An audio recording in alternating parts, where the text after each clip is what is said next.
Good evening, you are watching News X. I am Akshit Gupta. Well, we come to you live from the temple town Ayodhya. 48.8% voter turnout as of now. Well, if we just compare it to 2019 elections, then it's of course a bit lower than it because 61% was recorded in 2019 elections, and this time it's recorded 48.8%. Well, we come to you live from the Lata Chowk. Let me just show you the visuals around here first before going to my guest. You can see there, of course, this iconic veena which is being placed here. And it's the hotspot of this location, which has also become a selfie point constructed in the memory of the melody queen Lata Mangeshkar. And very quickly, just take a look at this dazzling, Surya Path, which is of course named as a historic Surya Path. And if we just tell you a quick history of it, then there is a populous belief that Raghuvanshis, Suryavanshis were Raghuvanshis, and of course for that very reason it has been named as Surya Path. Well, now let me just quickly introduce you to my guest. We have with us Bablu Khan ji, who is a political commentator, and we also have with us Dr. Narendra ji, who is a political expert. Bablu Khan ji, first to you. Ayodhya में आपके हिसाब से कितना विकास हुआ है? आज voter turnout भी जो है थोड़ा कम देखने को मिला है।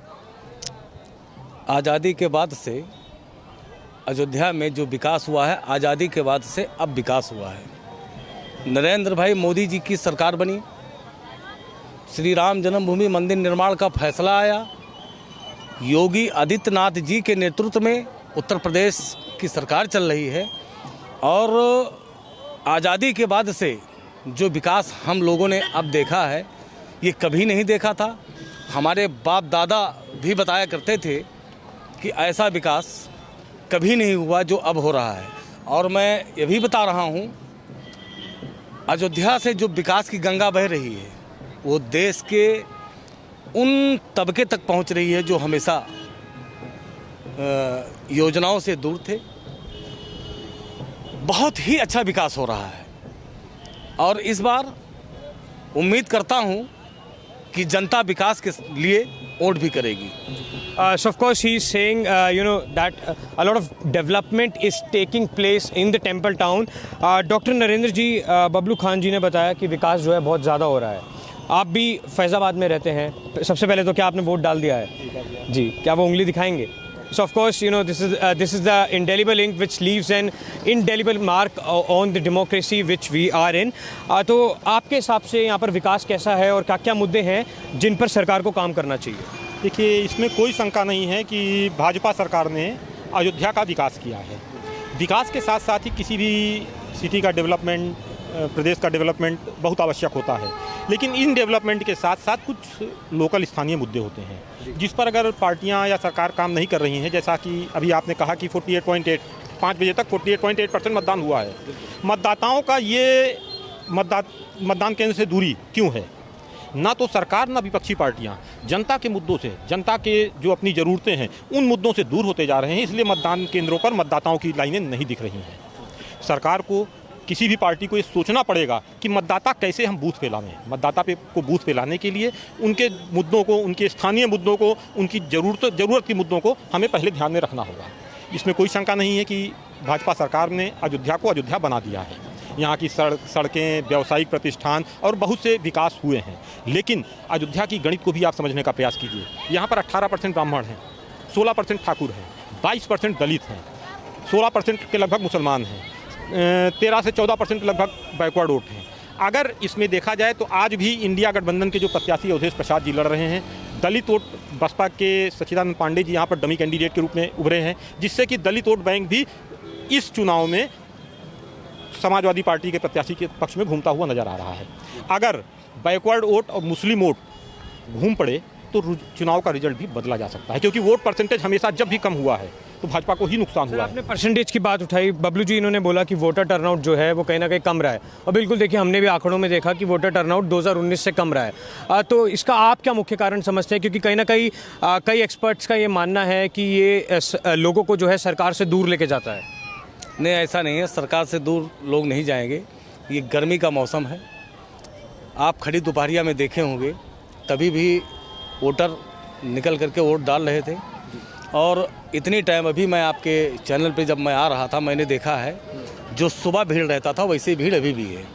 तो वोटर निकल करके वोट डाल रहा है। अब कहीं न कहीं से वोटरों को चिंता भी है, कहीं न कहीं से वोटरों को चिंता भी है, कहीं ऐसा ना हो कि जो विकास का गंगा बह रहा है, जो सरकार विकास को आगे बढ़ा रही है, कहीं ऐसा ना हो कि हम लोग घर पे बैठे तो हमसे चूक हो जाए। इसलिए जनता पूरी तरह से निकल रही है और नरेंद्र भाई मोदी जी के हाथों को पूरी तरह से मजबूत कर रही है। वो जात पात से उठकर, यहाँ जातीय कोई भेदभाव नहीं है, यहाँ जनता विकास देख रही है और पूरी तरह से आज हमारा मुस्लिम समाज भी संतुष्ट है। हमारे मुस्लिम समाज को आज़ादी के बाद से बहुत सत्ता आई और गई, मुस्लिम समाज ने सत्ता पे बिठाया, लेकिन जो भारतीय जनता पार्टी ने मुस्लिमों से कोई भेदभाव ना करते हुए जो लाभ पहुंचाया है, तो कहीं न कहीं से मुस्लिम की भी दिल में दर्द है कि भारतीय जनता पार्टी की सरकार दोबारा बने। और दोबारा जो 400 पार का नारा दिया गया था, ये भी मैं कह रहा हूँ मोदी ही आएंगे और 400 पार भी होगा। आंकड़ा जो मेरा अपना दिल कह रहा है कि इस बार 425 होगा। तो बिल्कुल देखिए 400 पार का नारा जो है दिया गया है। Of course you know this has been the poll plank of the BJP and they are also saying that अब की बार 400 पार and many leaders also retread this same phrase. Narendra ji उन्होंने कास्ट की बात की, तो कहीं ना कहीं जैसा कि हम जानते हैं फैज़ाबाद में देखिए दलित हैं, मुस्लिम हैं, यादव हैं, जाटव है। तो आपके हिसाब से इंडिया गठबंधन का दलित लीडर को मैदान में उतारने का क्या कारण रहा होगा? उनका कारण यही था। देखिए, इसमें कोई शंका नहीं है कि भाजपा का कैडर, भाजपा में माननीय नरेंद्र मोदी जी का नेतृत्व और माननीय आदित्य योगीनाथ जी का मजबूत प्रदर्शन सब पार्टियों को पीछे कर दिया है। अयोध्या विधानसभा को फंसाने के लिए, अयोध्या विधानसभा में अपनी उपस्थिति दर्ज कराने के लिए समाजवादी पार्टी या इंडिया गठबंधन ने ऐसे प्रत्याशी को मैदान में उतारा जिससे कि जातीय समीकरण साधा जा सके। और इसमें चुनाव के प्रचार के बीच में वो कुछ हद तक सफल भी रहे हैं, इसमें मैं नहीं कहूँगा कि वो असफल रहे हैं। और इसी वजह से मुकाबला यहाँ पर रोमांचक हो गया, एक तरफा वॉकओवर नहीं मिला भाजपा को। तो भाजपा की कुछ कमियाँ भी रह गई। जी, जनता क्यों ऑटो बूथों से दूर हो रही है, जनता क्यों इस चीज़ों को कर रही है? सबसे बड़ी चीज़ें हैं कि अफसरशाही बेलगाम हो गई है, जिससे कि जनता के आम जनमानस के कार्यों को थोड़ा सा डिले हो रहा है, थोड़ा सा परेशानी हो रही है। जनता इससे त्रस्त है, मतदाता इसीलिए उदासीन होता जा रहा है। लेकिन फिर भी लगता है कि माननीय मोदी जी के नेतृत्व और योगी जी के मजबूत कार्यशैली से भाजपा यहाँ पर प्लस पॉइंट में है, चुनाव में है। लेकिन जो लहर होनी चाहिए थी राम मंदिर बनने के बाद, पूरी भाजपा या आरएसएस ने ये सोचा था कि राम मंदिर की लहर पूरे देश में हमारा नैया पार लगाएगी। राम मंदिर की लहर हमको साउथ में ज़्यादा दिखी, उत्तर प्रदेश में हमको कहीं नहीं दिख रही है। जैसे कि आज आप अयोध्या में खड़े हुए हैं, आज आपने अयोध्या भी घूमा है, अयोध्या में कहीं आपको राम मंदिर के नाम पर राम मंदिर की लहर दिखाई पड़ी?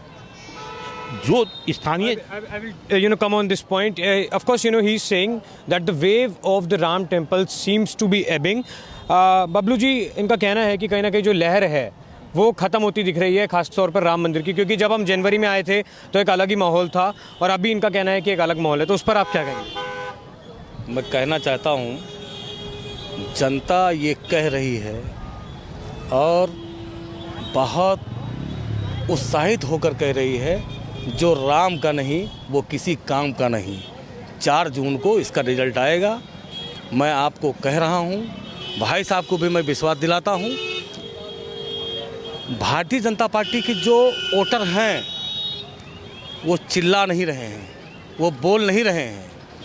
उनको पता है कि हम बोएंगे गेहूँ तो गेहूँ ही जामेगा और उस पर हम क्या कहें।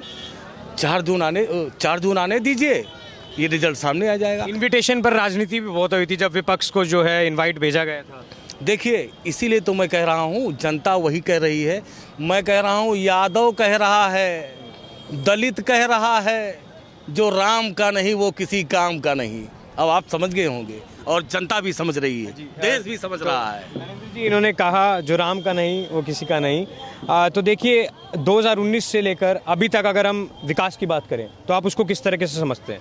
देखिए, इसमें कोई शंका नहीं है कि 2019 से लेकर अभी तक कई क्षेत्रों में भाजपा सरकार द्वारा बहुत ही विकास किया गया है, जो कि और किसी सरकारों द्वारा संभव नहीं था।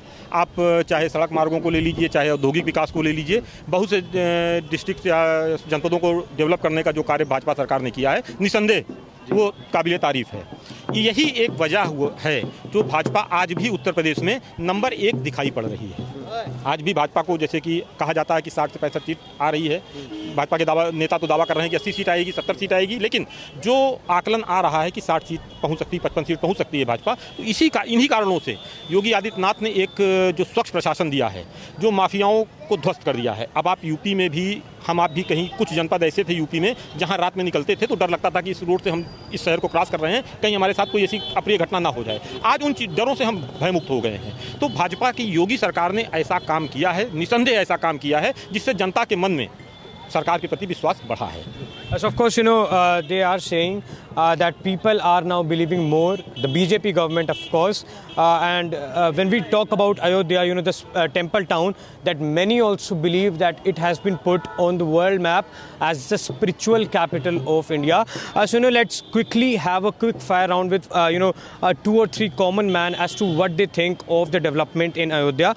Sir, अगर आपसे पूछें, जब हम बात करते हैं आम जनता की, तो आप किस तरीके से विकास को देखते हैं अयोध्या में? बहुत अच्छा विकास किया है योगीनाथ जी ने, मोदी जी ने, और हमने भी वोट इसी पे किया हुआ है कि उनके राष्ट्रीयता और हिंदुत्व के मामले में नंबर 1 पे है इस टाइम सरकार, और हमने भी वोट इन्हीं किया हुआ है। क्या कुछ मुद्दे रखकर वोट करा है? सर, मुद्दा तो सनातन धर्म के ऊपर जो मोदी जी ने किया है हिंदुओं के लिए, उसके ऊपर वोट करेंगे हम तो। As of course, they are saying that development has been one of the center issue when they also go to cast their ballot. But of course, I will come to you. जब हम बात करते हैं मुद्दों की, तो कहीं ना कहीं अगर हम रिलीजन को एक साइड पे रखकर बात करें और जैसे मुद्दे हैं, चाहे वो इन्फ्लेशन का हो या फिर बेरोज़गारी का हो, तो उस पर आप क्या कहेंगे और आने वाले समय में बीजेपी उसको कैसे टैकल करेगी? देखिए, भारतीय जनता पार्टी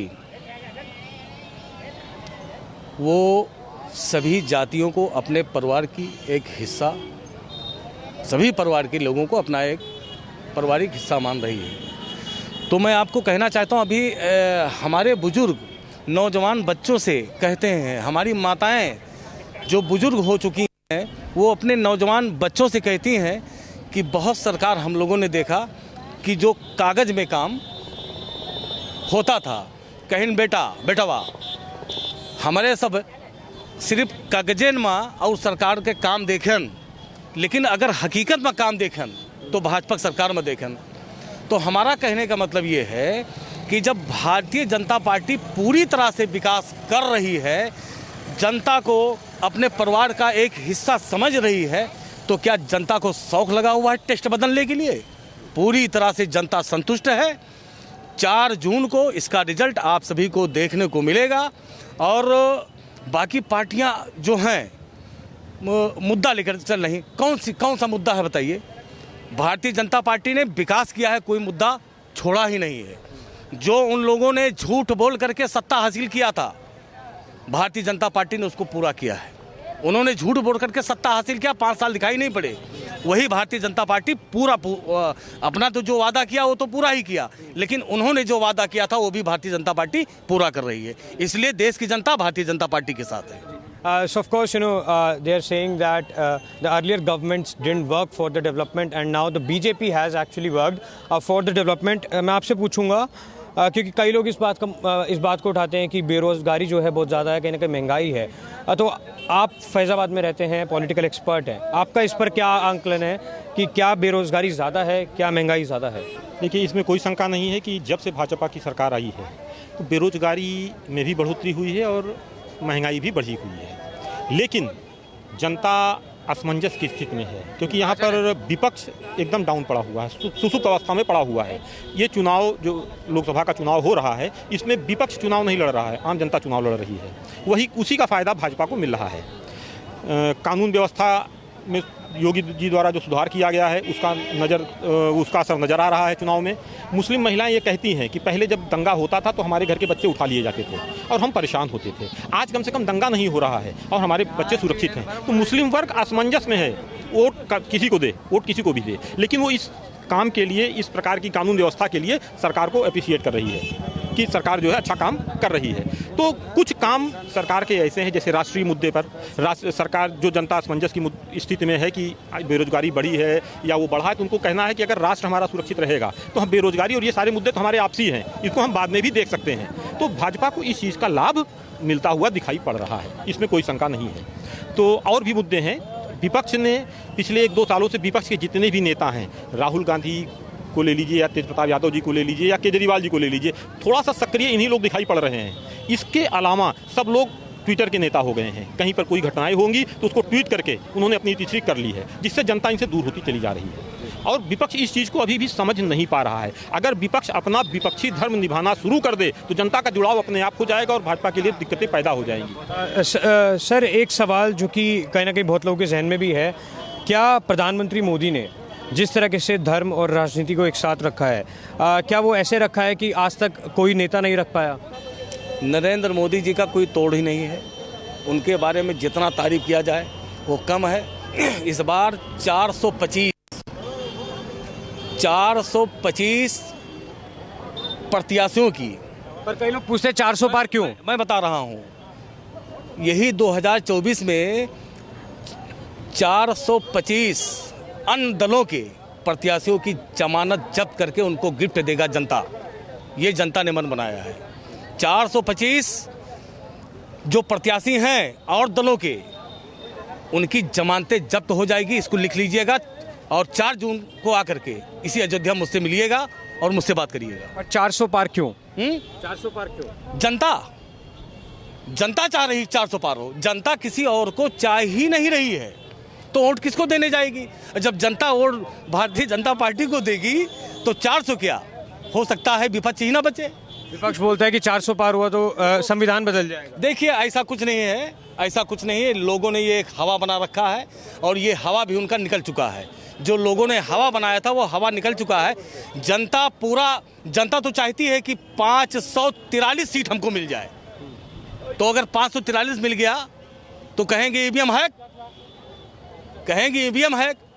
मैं कहना चाहता हूं कि 425 सीट पूरी तरह से भारतीय जनता पार्टी के खाते में आ रहा है और 425 लोगों को जिता करके बाकी जो बच रहे हैं उन सभी की जमानतें जब्त होने वाली है। इनके तो जमानतें जब्त भी होगी, वो भी बस चंद वोटों से रहेंगे जो बचेंगे, और वो चंद वोटों से रहेंगे। बाकी भारतीय जनता पार्टी पूरी तरह से, क्योंकि देश की जनता भारतीय जनता पार्टी को अपना जो है एक घर मान रहा है, जान रहा है कि मुझे अपने घर में ही शरण मिलेगा, किराए के घर पर नहीं। आज हमारा देश जो है आज तरक्की के रास्ते पे आगे बढ़ रहा है। पूरे दुनिया में हमारे देश के लिए डंका बज रहा है। ये नरेंद्र मोदी जी के अलावा किसी में दम नहीं जो पूरे देश में डंका बजा दे। तो हम लोग नरेंद्र मोदी को चुनेंगे या किसी और चुनेंगे? आपने बात करी जनता की, जनता से भी एक बार पूछ लेते हैं। आप अयोध्या में विकास को किस तरह से देखते हैं? विकास बहुत अच्छी तरह से हो रही है नरेंद्र मोदी की सरकार में, मगर बेरोजगारी बहुत ज़्यादा है, महंगाई बहुत ज़्यादा है। युवा सबको नौकरी का आवश्यकता है, उसको नौकरी दिया जाए, यही मांग है। आपने आज मतदान किया? यहाँ पर नहीं, हमारा यहाँ बोर्ड नहीं है, हम तो यहाँ देखने आए हैं। और बहुत कुछ योगी जी ने यहाँ बहुत कुछ किया है, ये सब उन्हीं के देना है। जी, जितना जनार्दन है यहाँ पे खड़े हैं, इन सभी से पूछ लीजिए, क्या आजादी के बाद से ऐसे फिर कभी आए थे? इसके पहले क्यों भाई, आप लोग कभी इसके पहले आए थे? भारतीय जनता पार्टी की सरकार बनी तब तो आए हैं। तो आप लोग किसको चाहते हैं? 400 पार होगा कि नहीं होगा इस बार? मोदी सरकार, इस बार देख लीजिए। तो आपने ये भी सुना किस तरीके से लोगों ने 400 पार के नारे लगाए। तो कहीं ना कहीं पर कुछ लोगों का अभी भी मानना है कि बेरोजगारी है, इन्फ्लेशन है। पर जब बात करते हैं डेवलपमेंट की, तो आप उसका आकलन किस तरीके से करते हैं और आगे क्या होना चाहिए? देखिए, ऐसा है कि इसमें कोई शंका नहीं है कि डेवलपमेंट हो रहा है, लेकिन उसके साथ ही साथ जनता की जो समस्याएं हैं, बेरोजगारी, महंगाई या उनके जो है और भी जो मुद्दे हैं, उनको अगर भाजपा ने ध्यान नहीं दिया तो वोटर साइलेंट है। जैसा कि अभी बबलू खान जी ने कहा कि 400 पार 425 हम आ रहे हैं, यही एक बात है जो मतदाताओं को मतदान केंद्रों से दूर कर रही है। भाजपा सरकार से वो दूर हो रहे हैं मतलब। हाँ, सरकार से भी दूर हो रहे हैं। भाजपा नेताओं के अंदर अगर ये आ गया कि 400 पार तो मैं निकलूंगा नहीं। बहुत से केंद्रों पर, अपने मतदान केंद्रों पर घूमे हैं, वहाँ पर भाजपा नेता सुसुप्त अवस्था में दिखे कि 400 पार हम कर रहे हैं। कहीं यह घातक ना हो जाए, जो 400 425 का आंकड़ा लगाया जा रहा है ये कहीं और सिमट ना जाए। आपको याद होगा कि जिस साल मस्जिद गिरी थी उस साल इलेक्शन हुआ था, उस साल भाजपा 176 सीटों पर सिमट गई थी। अब की मंदिर बना हुआ है, फिर कहीं वो अहंकार, फिर कहीं कोई गुल ना खिला दे। मतदाताओं की चुप्पी, मतदाताओं का उत्साह नहीं दिख रहा है, तो कहीं मतदाताओं की चुप्पी कहीं सरकार के लिए घातक ना हो जाए। इसलिए सरकार को उन सभी मुद्दों को, बेलगाम अफसरशाही को और जनता की सारे मुद्दों को जो जनता से संबंधित हैं उन पर ध्यान देना होगा। अन्यथा की स्थिति में जनता का मूड बदलने में समय नहीं लगता है, जनता को बदलने में समय नहीं लगता है। सर एक सवाल और, हमने बात की अयोध्या की, पर अयोध्या से जब हम बाहर निकलते हैं तो और भी डिस्ट्रिक्ट्स हैं, बीकापुर है, मिल्कीपुर है, और भी डिस्ट्रिक्ट्स हैं। तो जब हम उनमें जाते हैं, क्या आपको लगता है कि उनमें भी अयोध्या जैसा ही विकास हुआ है या फिर वो जो है पीछे छूट चुकी हैं? ये हमारा ज़िला छोड़ दीजिए आप, ये हमारा ज़िला छोड़ दीजिए, आप किसी भी ज़िले में चले जाइए, जहाँ पे कच्ची सड़कें नहीं हुआ करती थी आज वहाँ डामर है। जहाँ कच्ची सड़कें नहीं हुआ करती थी आज वहाँ डामर है। भारतीय जनता पार्टी के नेतृत्व में चुन चुन के विकास हो रहा है। बस अगर किसी का दाल नहीं गल रहा है तो उन दलालों का, जो कागज़ पे काम करवा करके अपना जेब गर्म करते थे, अब उनका दाल नहीं गल रहा है तो वही विरोध कर रहे हैं। जनता पूरी तरह से खुश है, संतुष्ट है, पूरी तरह से भारतीय जनता पार्टी विकास कर रही है। अब इससे ज़्यादा विकास कोई और कर नहीं सकता है और देश किसी और को चुन नहीं सकती है। So before going ahead, we'll just listen into this exclusive conversation with BJP's candidate from Faizabad, Lallu Singh. Listen in.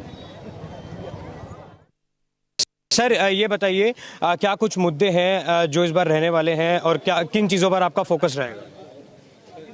विकसित भारत और विकसित अयोध्या और मोदी की जो गरीब कल्याण की योजना, इन सारे मुद्दों को लेकर के हम सारे लोग पूरे देश सहित अयोध्या फैजाबाद लोकसभा में भी इन मुद्दों पर चुनाव लड़ा। सर अयोध्या में जो है काफ़ी विकास देखने को मिला है, राम मंदिर की प्राण प्रतिष्ठा हुई, तो उसके बाद से किस तरीके का माहौल देख रहे हैं आप लोगों के बीच में? आपने खुद देखा होगा कि माहौल किस प्रकार से बदला है। आज पूरे देश से जो लोग आ रहे हैं, अयोध्या के जो अयोध्या विकसित हुई उसको देख करके सब आत्मविभोर हैं और आने वाले समय में अयोध्या और सुंदर बनेगी। अभी विकास की तो शुरुआत है। सर एक आखिरी सवाल, इंडिया अलायंस के कैंडिडेट अवधेश प्रसाद जो हैं आपके सामने हैं, तो किस तरीके से कंपटीशन को देखते हैं? कोई कंपटीशन नहीं है, कोई प्रतिद्वंदिता नहीं है। For more such videos, subscribe to the NewsX YouTube channel, hit the bell icon.